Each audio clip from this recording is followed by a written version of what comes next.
Hardanger, luxeuil, broderie suisse ou dentelle au fuseau, à Boifle, on partage son savoir.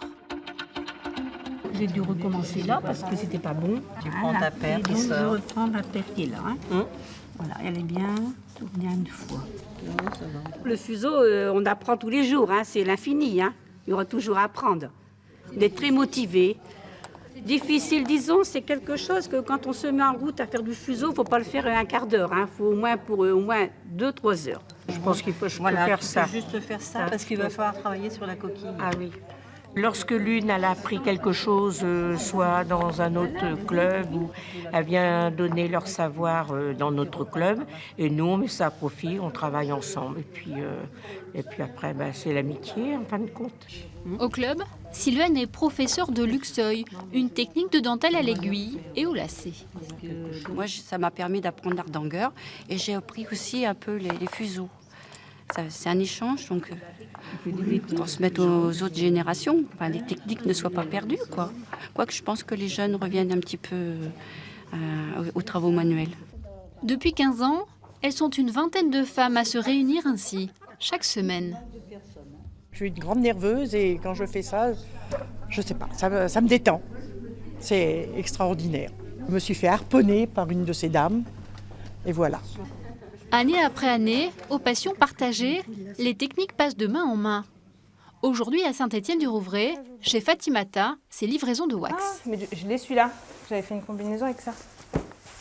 Alors là, c'est une très bonne livraison. Donc je sais déjà ce que je vais faire à peu près. Celui-là est très joli. Et du wax noir, j'avais jamais...